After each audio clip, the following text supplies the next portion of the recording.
పర్వతాలు ఏమి అందంగా ఉంటాయో లోకంలో, అది నిజంగా క్యాన్వాస్ మీద చూస్తే మీరు చాలా అందంగా ఉంటుంది. ఒకనకొకప్పుడు నేను తిరుమల తిరుపతి దేవస్థానంలో చూసే అటువంటిది ఒకటి, ఒక ఊహా చిత్రము అని ఒకటి చూశాను.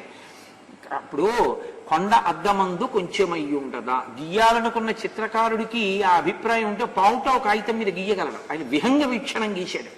నేను నా జీవితంలో మళ్ళీ ఇంకా అలాంటి ఫోటో చూడలేదు. ఆయన సింహాచలం దగ్గర నుంచి వెంకటాచలం వరకు ఉన్న పర్వత సానువుల్ని గీశాడు. గీస్తే అది ఏమైందో తెలుసా అండి, సింహాచలంలో తోక పెట్టి పడుకుని ఇలా ఉన్నటువంటి ఒక పెద్ద పాము ఖచ్చితంగా వెంకటాచలం వచ్చేటప్పటికి 7 పడగలు ఇలా విప్పింది. 7 పడగలలో ఒక పడగ ఇలా పైకుంది.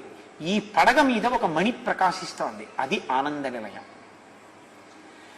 సింహాచలం దగ్గర తోక, అక్కడి నుంచి ప్రతి కట్టులో కూడా ఒక్కొక్క కట్టులో అన్నవరం, అన్నవరం దాటిన తర్వాత ఇంద్రకీలాద్రి, ఇంద్రకీలాద్రి దాటిన తర్వాత శ్రీశైలం, శ్రీశైలం దాటిన తర్వాత ఇది అహోబలం, అహోబలం దాటిన తర్వాత వెంకటాచలం.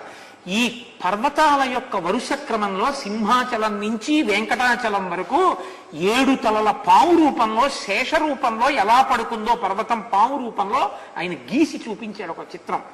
నేను అసలు ఇటువంటి స్వరూపాన్ని ఇప్పటిదాకా చూడలేదు. ఏమి